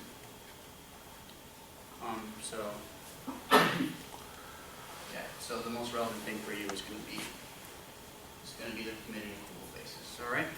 The other thing that I have is, are there any questions about the budget before I go on? No. Okay. The other thing that I have to talk about is a proposal that I sent to all of you, I think, yesterday. Yeah, yesterday afternoon. I uploaded a corrected version of it to WorkSync this morning. There were just some, and the one we have here is the one in front of you all is the most recent version. Did most of you kind of skim through it, or does anyone have like a basic idea of what's listed in there? Oftentimes when I come to you, I'm going to talk about finance committee allocations. I'm going to have collaboration stuff with Zach. There's going to be these kind of odd, special requests we get from groups. And if you read through this, I kind of explained at the end why these things come up. A lot of times there'll be a group that's new or has new leaders, and the previous leaders didn't transition well enough to explain how these processes work. So they come to us and say, look, we've got an event in 10 days, and we didn't apply, and what do we do? So previous, as people are smiling in the back who dealt with this in previous years with us, people take different views of how to handle that. And some people say, well, you didn't, it's tough luck for you because we have a process in place for a reason, and I can see that argument, and I agree with certain, I think processes are important, I guess is what I'm trying to say. But on the other hand, if you read my proposal, I think an important role we have is to kind of be solutions providers for students. You know, we don't want people to come to us and we say, well, because of our process, we don't have to think about a solution for you. All right. So there are a couple of requests in here that I'll discuss. The one that most fits the situation I just talked about is the Associates for Computing Machinery. So this guy, the president, his name is Panchito, he came to me like last week and said, I got this competition and I didn't know about the finance committee process and I don't know how to apply. And my advisor and Department of Student Life said, well, just go to SGA and see maybe there's some solution they can work out for you. So I told him, look, I'll describe your situation to the Senate and ask them to allocate the money you need out of the Finance Committee's budget. Normally I would bring you a seconded motion, but Finance Committee did not meet to discuss this because this kind of came out at the last minute, as these things tend to do. Basically, he's got a competition he wants to go to. The costs are pretty minor. I have it broken out for you on page 2. What's interesting about this request is that he actually raised $600 from his department, so it's only $582.90 that he asked us to kind of contribute so his group can compete in their programming tournament. The other 2 requests are just a little different. So last year we had Finance Committee had allocated funds to groups. Those groups did not complete our reconciliation process where we asked them to bring receipts in and prove how they spent the money. And because of that, their funds were put on hold. And then the school year ended, and then new leaders came in, and now they came back to us and said, we have allocations on hold, how do we get them? So this is kind of an issue for you all to consider because technically they were allocated the funds, it was approved, but they didn't follow the reconciliation process. And this year that process no longer exists because we thought it was not very effective and it was really a burden, very inconvenient. And that's true because there's almost 14 grand of money is kind of sitting that's on hold too. So the E-Board has discussed what we should do with this. We haven't really come to a decision with it, but we said let's kind of consider it case by case. And so far the only case has been Beta Alpha Psi and Accounting Association. So if you look at the proposal, there's 2. Beta Alpha Psi has $3,480 on hold.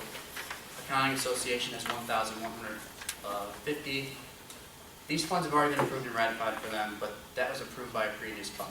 So to pay it out, you all need to approve it out of this year's budget. You know, I wrote in here that I think we should do it because I think last year we had a lot of money left over in Finance Committee, and when these opportunities to fund groups come up, I think at this point it'd be smart to take them. I think we'll have a better idea of how much money we have left to allocate for spring towards the end of the semester, but I think we should kind of be aggressive and try to find meaningful opportunities to fund groups now when they pop up. Ultimately though, that will be up for you all to decide. If you read through this, there's also, I listed reasons why it might be a good idea to fund both of these for both groups. They're pretty much similar. These funds are previously ratified and allocated to Accounting Association and Beta Alpha Psi.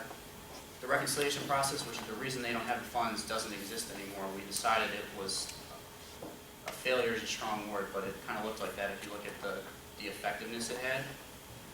And one of the main reasons I had in talking with these groups is that yes, they could reapply to Finance Committee. Yes, they can come to another hearing, and yes, the Senate can then vote to approve these funds 2 weeks from now, which will most likely happen. But asking you directly now is just a little more quick, more efficient, and it's going to, give less work to the group next week and the week after. I've listed the 2 motions that would be required to move these funds. Are there any questions or any discussion about this? What's that? Where are the 2 motions? One on page 2 and one on page 3. Okay. Director Bowl. Did the groups use the money they were allocated or no? No, they didn't because it was on hold. Okay, so Beta Alpha Psi, they submit a list and they say we're going to use it for these events, right? And those events they went on. So their accounts are either in the red because of it, or they somehow made ends meet, right? So all these events still did happen? They did happen. Okay. And the reason I hesitate to call it retroactive funding is because it was approved and ratified prior to the events, right? Yeah. So basically you could argue the Senate has an obligation to these groups that's still outstanding. And the reason it would need to be re-ratified is because that budget is gone. Like, whatever was left over was taken, and we have a new budget with new rules now, as far as I know. Bob's got some there. So, Advisor Bergman? I just want to mention Beta Alpha Psi and the Accounting Association because they were able to pay for it. They raised more money than any other agency group. Yeah. But it's kind of a rotational budget because the money that comes in is donated by local businesses so that those groups can host certain events for them. So they don't even come to you for a lot of the events. Yeah. So the money that was donated for a particular reason was used to cover the costs that this money from the Senate was supposed to cover. Okay. So do you see how that works? So they actually, technically, if you want to look at it, misuse donated funds. Oh God. So I think that's not, it's not horrible. Like, Yeah. the worst things that have happened, but that's also why they want that money back to use it for what it was originally meant. Okay. Does that make sense? It makes sense to me, yeah. Okay. And Beta Alpha Psi is a group that we fund every year. They're pretty active leaders, and they're pretty good at communicating with SGA. James, he's the English guy, the accounting student, who's in the office frequently talking to me. So I would count them as one of the groups that's usually on the ball with these things. Why a bunch of accountants couldn't do the reconciliation process is probably a good question to ask. Do you have any other questions? Because this is not part of the process. It's kind of out of left field, to do this. But once again, the ultimate reasoning is I want to make sure we utilize our budget to the maximum amount and not have anything left over. Because money we don't infuse into the student body is money that has been, I would say, not used correctly. All right. So I think this is a meaningful opportunity, and I think we have the funds to do it. That being said, would anyone like to entertain? Yeah, both. There's one motion on page 2 and one on page 3 for you. We'll take it one at a time. Senator Side. Okay, I move to allocate from the Finance Committee budget $3,480 to Beta Alpha Psi and $1,150 to the Accounting Association to release the funding allocations on hold from the last semester. Senator Ackerman. I'll second. Okay, so the motion on the floor is to allocate from the Finance Committee budget $3,480 to Beta Alpha Psi, and $1,150 to the Accounting Association to release the funding allocations on hold from last semester. Now, is there any discussion on the matter? And are there any objections? Hearing none, the motion passes. Now, if we can scroll down. And the second issue is for Henchito, who's been has been frequently in the office talking to me, trying to make his competition happen. So, Senator Taylor. I move to allocate $582.90 from the Finance Committee budget to the Association for Computing Machinery for the Programming Center. Senator Resendez. Second. Okay, so the motion on the floor is to allocate $582.90 from the Finance Committee budget to the Association for Computing Machinery for the program. Is there any discussion on the matter? And are there any objections? Hearing none, the motion passes. thanks. I know these are not according to the usual process or procedure, but I really think it's important that we show the groups that come to us that we're flexible and we want to try to provide, solutions for them rather than saying, well, there's nothing we can do. Because to me, that's not an adequate answer for anyone.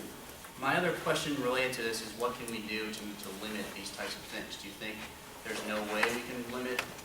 We can't really prevent everyone from anyone from being confused or not knowing the process well enough. There'll probably always be people who need help at the last minute, but what do you guys think about preventing these types of things? Director Bowling? Is the Meet the Treasurers event still happening?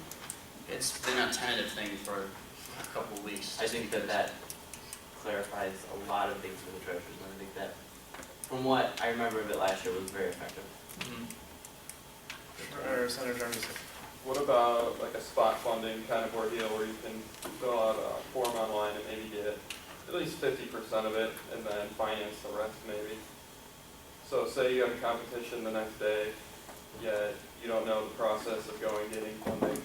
Maybe some kind of Explore, so maybe explore some other, kind of like just on the spot, you get 50% and then the rest finance later. so like an expanded one-time 250 or something, Yeah. huh? Kind of like put it on like a props payment program. Well, I'm open to considering all sorts of things.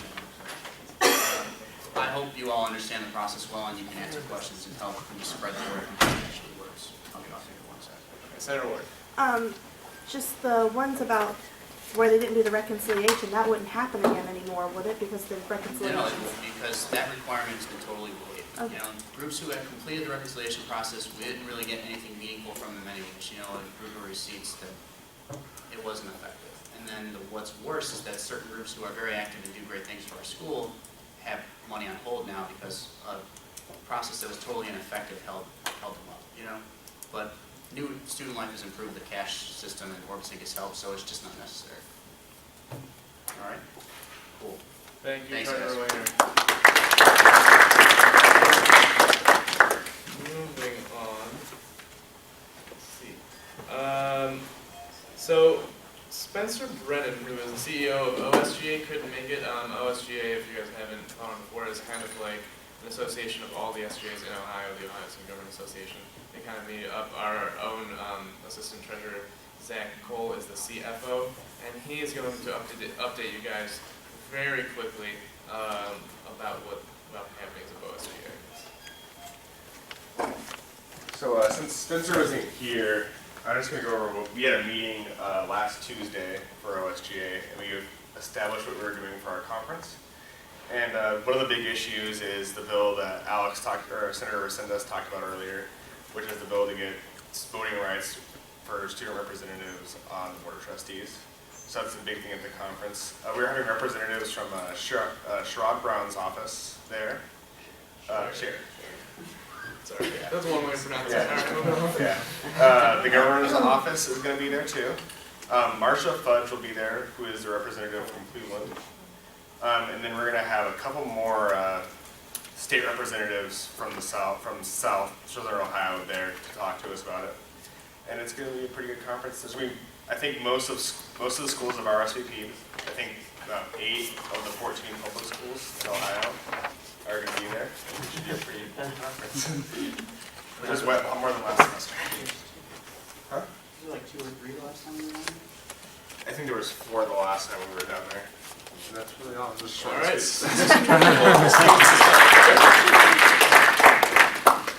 Okay. Thank you, Mrs. Treasurer Cole, for that update. Okay. Next we have Director Bowling and his USO update, and it's going to be a very quick one. Thank you. Alright guys, so this is just about the forums that USO is holding. First of all, I'd like to thank the people in USO. Very good coming to meetings. It's actually, from my previous experience in being a committee chair, it's very good. So I'd like to thank all of the committee members. We did have a date change because we were, we were unaware. We were unaware that the 12th, we will not be here because that's when the university is celebrating Memorial Day. Not Memorial, Veterans Day. So it's going to be the 13th and 14th. It's going to be in Rhodes Tower 316, which is the library. I don't know why it's Rhodes Tower, but that's the way it's set up. So, and it's a forum on how to run meetings and just a roundtable discussion on what orgs are doing and if what they find effective, what they find not working, kind of just a roundtable discussion. And also the other would kind of be on a kind of a loosely ended Robert's rules and kind of how to make that part of your meeting more functional. And that will be assisted with Director Pratzman and Director Ward? Senator Ward, yeah. So that's that. Please come, please advertise this. The more people, the better. The more experiences we have, the better discussion we have, and there will be food. So there's nothing wrong with that. Was that, is that November 12th? Yes, it is. Okay, alright, cool. And 10 Tower Ballroom, you said? No, library. Library 316. 316. Alright, and then the other thing is late night. This is just a heads up for everybody. We did get some money from GPAC, so it won't be coming out of the Senate discretionary fund.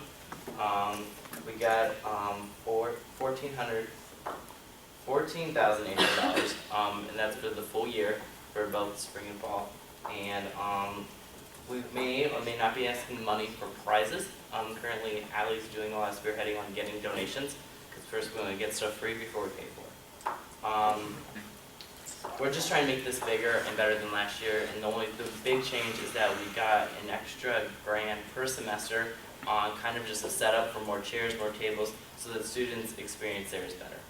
And we will need volunteers, so people try to keep at least one of those nights open. I personally don't think you can be an SGA and not go to this event. This is an awesome event. It's something that I think that SGA is the most known for, other than College Pride Week. So it is the 8th through the 12th, I believe. So put a date down. It's really good to come. Any questions? And it's from 10 to 3 a.m. for those who didn't know, in the library. Any questions? Thank you, Director Bowling.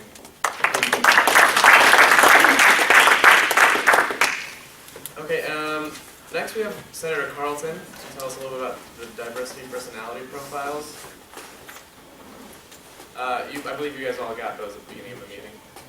She'll just elaborate.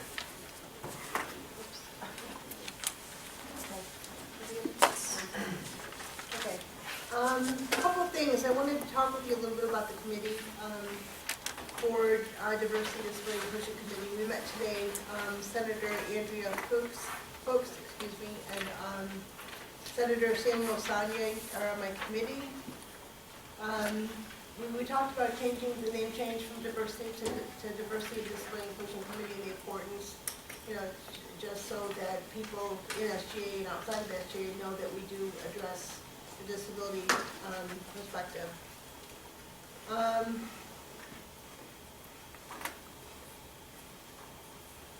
A list was sent out of some of the suggestions that what we want to do with the committee. For example, a diversity breakdown, which I'll be sending out a questionnaire to people, a breakdown like what are the age ranges, what are the numbers related to gender differences, how many Italians, how many Catholics, that kind of breakdown. That should be interesting to find out what kind of diversity we have right within SGA. Part of my responsibilities for being chair of this committee is to function as the liaison between the Office of Disability Services, SGA, and the student body. I think important is to find ways to better advocate and empower people with disabilities to come forth, register with the ODS, and get the much needed services they deserve, because many people with disabilities, they're embarrassed or ashamed to come out and admit it, so they don't get the services that they need. And it's actually to interfere with their ability to function in the college experience, so that is important. Next month or so, I will be giving you a report to share with you more of what the Office of Disability Services does. And then the committee will be working closely with some university groups like the President Council on Diversity, Minority Affairs, University Engagement, the Office of Inclusion and Multicultural Engagement, just for a few. We want to put on a major diversity event. Again, at this point, I don't know how we're going to do this, but that's one thing in the planning. I want to take a speaker into campus, a campus-wide, some kind of disability issue, open it up to campus attendance. If there's anything that you think that the committee should be responsible for, please contact me. And then even if you may not be on my committee and you see any part of this that you want to be part of, like the diversity or event or something, please contact me and we'll include you in the planning of all that. For several months now, before I was appointed chair, I've been working on this diversity personality profile, and what it is Senator Cox and I are still working on the technical parts to this, but we have a website that has people's pictures and their name. And what we want to do is put a link in there that when you click on the link, it'll open up to a one-page narrative story about yourself. And the purpose of this is to match the personality with the faces of the names. So I think you were handed out a bunch of questions. Those questions can be used as guidelines. Some of those things on there besides like major and hometown and that kind of thing. What's your favorite food, drink? What are your hobbies? What's your ideal job? What special projects are you working on?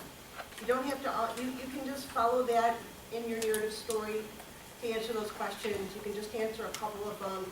You can just do a one-page entertaining story. This is about you. This is what you want other people to know about yourselves.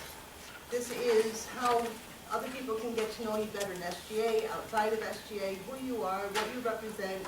You know, to share your personality with, you know, what you want other people to think. It's your own narrative, your own story, you know, whatever you want to include, and please try to keep it to one page. So, let's see. I think Senator Cox is speaking after me, and he'll go into a little more of the technical parts to this. Any questions, comments? What we're thinking of, I think give people like a 2 weeks, maybe have a deadline by the next meeting, Friday, the next meeting, to turn it in. And then Senator Cox will discuss how those things are actually going to be collected. Any questions, comments? Okay, thank you. Okay, thank you. Thank you.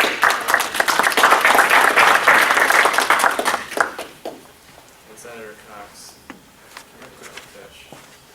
elaborating on that, and he has a whole technology thing.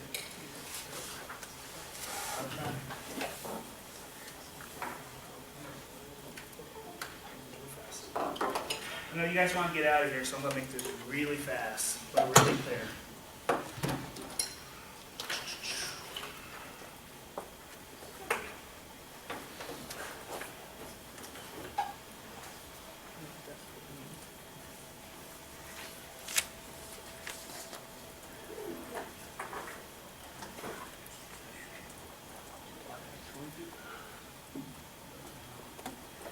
All right.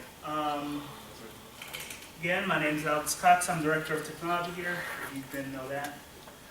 I'm just going to go really quick on what I do real quick, because there are certain things I did not mention the last time I introduced myself, and first time I'm wearing Keynote, so I apologize. Basically, I go over most of the website, social media, video monitor, recording these meetings.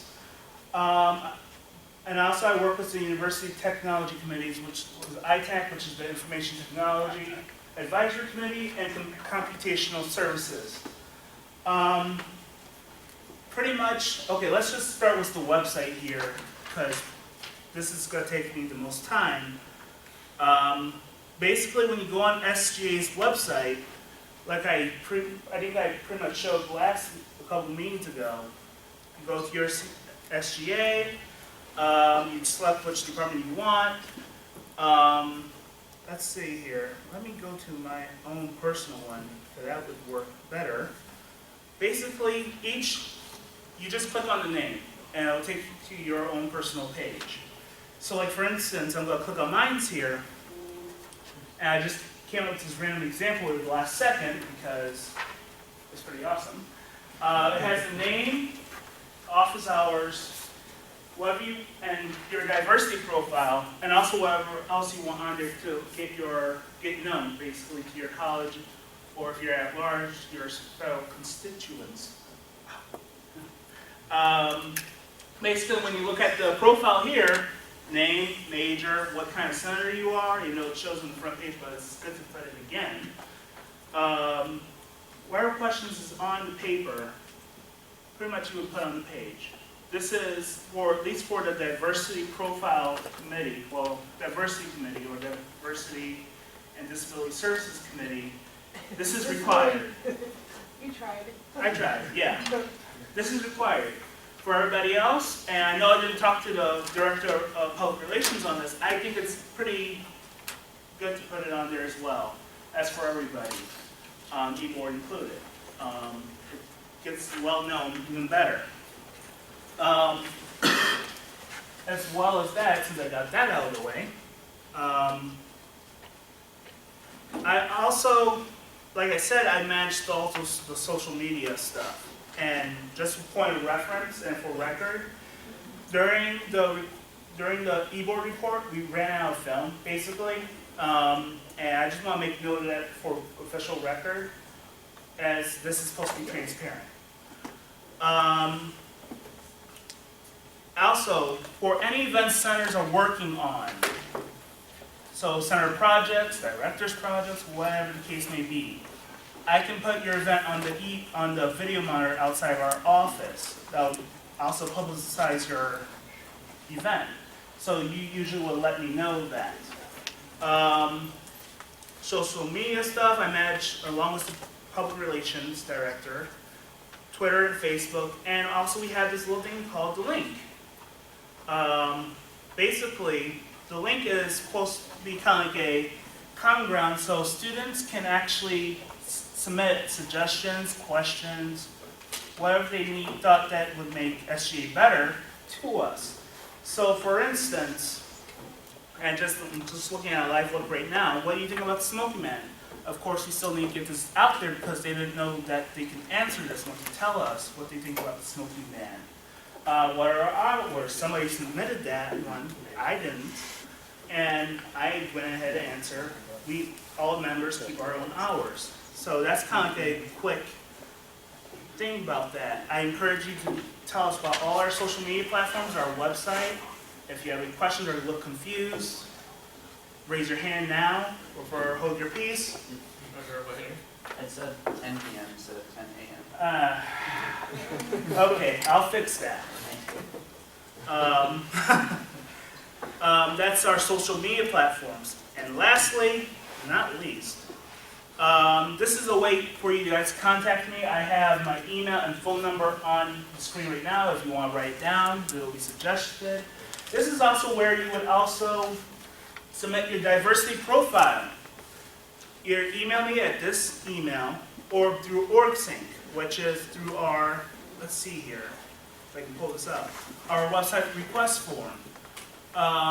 You just upload the file. There's an upload link, or you can upload a photo, just, fair way to upload it on OrgSync, or just send me an email. Either way works, or you can just hand it to me when I'm during office hours. That's fine also. If you have any suggestions, feel free to tell me now also, but also you can tell me during office hours or speak to me one-to-one. It doesn't matter. But that is pretty much it. Okay. That was the fastest speech I went through. Wow. You don't even have to look it up. We're wrapping up. Yes. All right. Okay. Does anyone have anything else they'd like to add?